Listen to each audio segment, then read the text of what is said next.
आपका जो top order है वो देखा है हमने कि कोलैप्स हुआ। आपके किंग फिर से डक पे चले गए। Once again even captain duck पे चला गया। हाँ वो और वो बड़ी फनी बात थी वो। अच्छा वो मेरे किंग का तुम्हारे कुछ नहीं लगते? बॉब्जी द किंग आए और एक दफा फिर से अली भाई बॉल अंदर आई, हाँ पैड में लगी, चले गए। फिर उसके बाद मजेदार सीन ये था कि कैप्टन आए, जी सलमाना मेरी जाना, वो आए क्यों? इनसिक्योरिटीज थी ना बैटिंग लाइनअप को देख के, तो वो आए, उन्होंने कहा मैं एंकर रोल प्ले करूंगा, मैं आऊंगा, विकेटें नहीं गिरेंगी। वो आए हैं, एक गेंद उन्होंने खेली और वो भी चले गए। अच्छा बाबर आजम को कोई फाइन भी हुआ है? वो तो कल परसों हुआ आई थिंक। अच्छा वो डिस्कस हो गया? हाँ वो आउट हुए थे, तो वो फ्रस्ट्रेटेड पैशनेट थे। लेकिन मैंने हिसाब लगाया बाबर आजम ने ना आउट होने में शाहिद अफरीदी को भी पीछे छोड़ दिया। 0 पर आउट होने में, बिल्कुल 0 पे आउट होने में शाहिद अफरीदी को बदखे इनको ज्यादा पसंद आ बाबर का असल में मुकाबला है यार उमर अकमल के साथ, कजन है उनके साथ उनका मुकाबला। ये कजन है उमर अकमल कजन? तो वो एक फर्स्ट कजन, 1-0 का फर्क रह गया। लेकिन अभी वो बहुत जल्दी अली भाई उनको कर देंगे क्रॉस। हाँ जी, 1 डक का सिर्फ फर्क रह गया, उसके बाद उसके उनके लेवल आ जाएंगे टी20 में ओवरऑल। यार ये नहीं मुझे कंफर्म, ये अभी करते हैं, थोड़ी देर में कंफर्म करते हैं। अभी एक आ रहा है शख्स ना हमारे पास, वो जरा वो डिसेंट बंदा। लेकिन यार देखें, ये भी जिस तरह अचीवमेंट्स डिस्कस की जाती हैं, ये चीजें भी डिस्कस होनी चाहिए। सर्दियों का मौसम है, बतखों का गोश्त वैसे ही जरा ये अच्छा नहीं था। बहरहाल उसकी रीजन ये है कि इस तरह से ना प्लेयर्स को पता चलता है कि उनकी खामियां क्या हैं, कहाँ पर वो। ऐसा हेल्दी कंपटीशन होना चाहिए यार। अब आपको पता हो कि अगला वो है, तो वो आप जरा कोशिश पूरी उनकी यही होगी कि भाई नहीं, मैं नहीं, ये वाला नंबर 1 स्पॉट नहीं मैं चाहता। साइम कितना पीछे है? 2।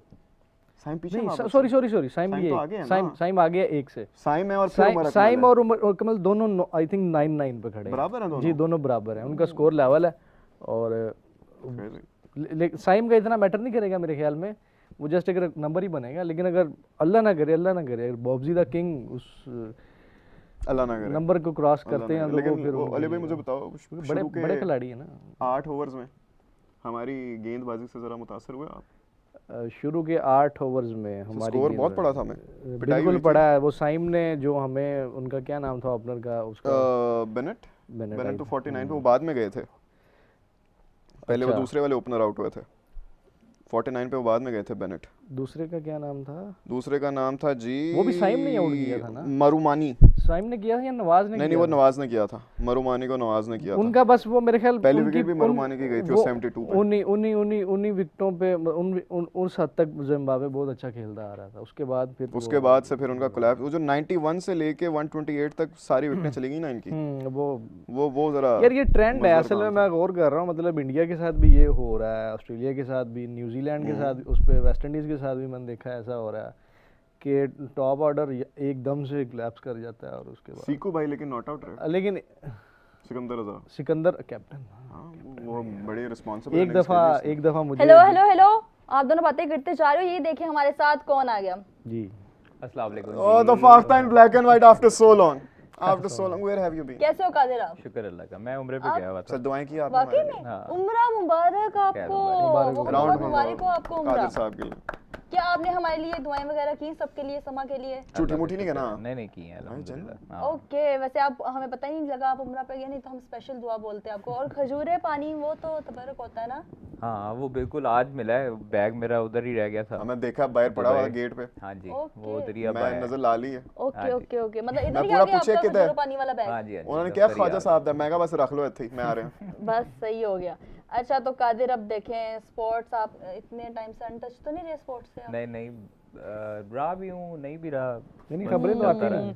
आप खबरें नहीं रुकती, फाख्ता इनकी एक्टिव रही है, बेशक इनएक्टिव हो जाए, फाख्ता इनकी ऐसे ही बोलती है। ट्वीट भी और खबरें भी बहुत एक्टिव। हाँ, वो तो ट्वीट की बात नहीं करेंगे हम, ट्वीट की बात नहीं करेंगे हम, वो गुनाह माफ करवा के आए हैं, ट्वीट की बात नहीं करेंगे हम आज, वो बात च करांगे ऐसी। लेकिन मैंने दसो जरा एक बारी फेयर 0 कल का मैच वैसे बड़ा ही कोई सेमीफाइनल खेला हमने वर्ल्ड कप का पर्थ की पिच पे।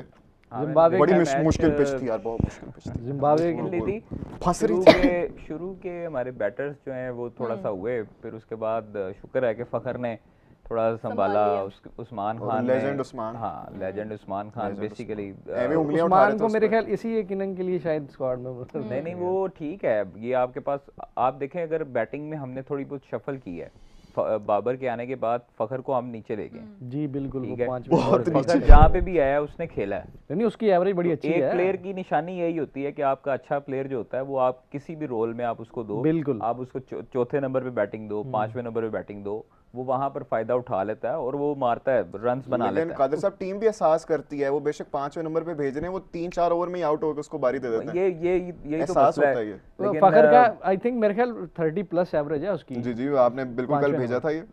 किंग 0 पे एक और एक बार फिर से बाबर आजम का ये क्या सीन है, पहले तो ये परफॉर्म नहीं कर रहे थे, एकदम से इन्होंने सेंचुरी बना ली। पहले तो शुरू हुए 7 नंबर से 12 तक गए, फिर पता नहीं 21-22 कर लिया, फिर सेंचुरी भी कर ली। मैंने अब वहां पे वापस से वो एकदम से ठक्का वहां पे करके जाके नीचे आ दुआ गया। की थी तो उसकी सेंचुरी हो गई।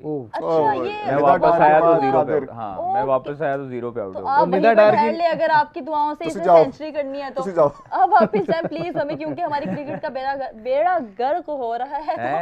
राड़ा राड़ा एदे रेड एदी दुआ नहीं कीती।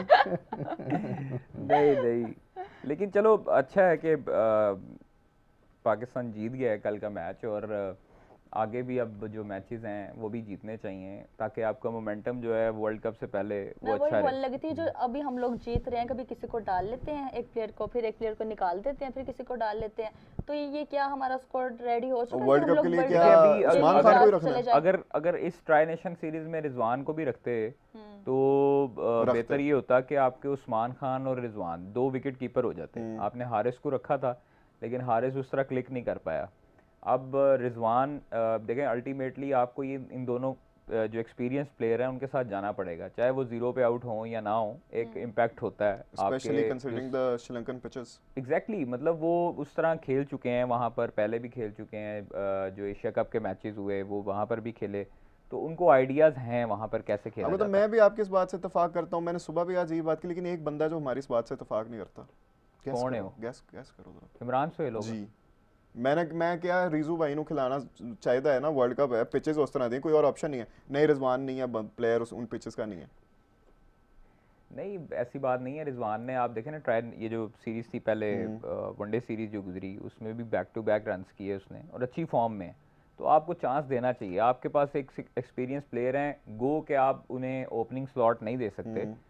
ओपनिंग जो है वो साहबजादा फरहान और साइम है, खेलना चाहिए जिधर रोल मिलता है आपको उधर आपको ज़रूर खेलना चाहिए। आप अगर सरफराज को कहते थे कि सरफराज नीचे आके खेलता है, ऊपर क्यों नहीं आता, तो सरफराज की सबसे बड़ी गलती ये थी कि वो अपने आप को नीचे रखता था और बाकी बैटर्स को ऊपर रख लेता था। उन्हें हालांकि मुतअद्दिद मरतबा ये कहा गया कि आप ऊपर वाले नंबर्स पे बैटिंग करेंगे तो अच्छा आप खेल सकते हैं, बिल्कुल। तो लेकिन नहीं, उन्होंने भी अपना इसी तरह ही ग्राफ लो किया। रिजवान को चाहिए, देखें जिस तरह फ़खर ज़मान है, फ़खर है, आप कोई भी प्लेयर दे दो, आप साइम को दे दो, जिसने खेलना है, जिसने अच्छा खेलना है उसने नीचे आके भी खेल लेना है। फ़खर इज अ प्राइम ठीक है, एग्जांपल। आप इन देखें जो प्लेयर होता है ना वो नंबर्स का मोहताज नहीं होता कि मैंने इस बैटिंग ऑर्डर पे आना है या मैंने ये वाले नंबर पे खेलना है। प्लेयर जो होता है वो 7वें 8वें पे भी खेल जाता है, 6ठे पे भी खेलता है, 5वें पे भी खेलता है, अगर उसे ओपनिंग करे कोई तो ओपनिंग भी खेल जाता है। और मेरे ख्याल से फ़खर के अलावा कोई और एग्जांपल दिमाग में नहीं आती जिसने हर जगह खेल के हर जगह परफॉर्म किया। परफॉर्म नहीं नजर आती। देखें आपके पास शाहिद perform अफरीदी की एग्जांपल है ना, ओपनर भी आते रहे, मिडिल ऑर्डर में भी आते रज़ाक रहे, भी थे। रज़ाक भी आते रहे, कई ऐसे एग्जांपल्स हैं जो नहीं, आपके मिडिल ऑर्डर में भी recent खेलते time रहे। में। शाहिद अफरीदी कामरान अकमल 5 देख लो, नंबर कामरान कामरान अकमल देख अकमल लो, बहुत अच्छा, कामरान उमर अकमल मिडिल अकमल ऑर्डर भी, में भी खेलता रहा, उमर ओपनर भी खेलता रहा, उमर अकमल भी ऊपर उमर टॉप अकमल ऑर्डर भी में ऊपर भी है। टॉप ऑर्डर में खेलता रहा, नीचे भी खेलता रहा। तो जो प्लेयर होता है ना भाई, जो प्लेयर जिसको पता होता है कि मैंने मारना ही मारना है, वो डरता नहीं है। बिल्कुल नडर प्लेयर हमेशा आपके 11वें 10वें नंबर पे भी बैटिंग कर लेगा। कर लेता। जो होगा ना जिसके दिल में खौफ कि मैं तो सिर्फ दायरे का प्लेयर हूँ, मैं तो उड़ा के मार नहीं सकता, वो सिर्फ मांगते हैं ओपनिंग कि मुझे ओपनर जो है वो रखो, मैं इसके बगैर। देखिए आपके बैटर्स जो हैं वो जितने भी हैं जो सुपरस्टार्स हैं भाई, वो सुपरस्टार्स क्यों बने हैं? ऊपर से रन्स करके। आओ ना नीचे मिडिल ऑर्डर में, अगर आप प्लेयर हो, तगड़े प्लेयर हो तो नीचे खेलो। फ़खर आया ना, फ़खर को कहा गया ओपनिंग भी करो, 1 डाउन पे भी आया, 2 डाउन पे भी आया, 3 डाउन पे भी आया, खेल रहा है हर जगह। क्यों खेल रहा है? क्योंकि वो डरता नहीं है, वो मारता है, उसके पास शॉट्स हैं। सेंसिबल भी खेलता है, रिस्पांसिबिलिटी भी लेता है। कल उस्मान ने यही बात की है ना पोस्ट मैच कि वो 10 का रन रेट रह गया था। मैंने बताया कि रन रेट जो है वो 10 से ऊपर जा रहा है, तो फ़खर ने कहा मुझे चांस दो और मुझे तुम टेंशन ना लो, मुझे स्ट्राइक दो, मैं चांस लेता हूँ। मैं चांस लेता हूँ। भाई यही है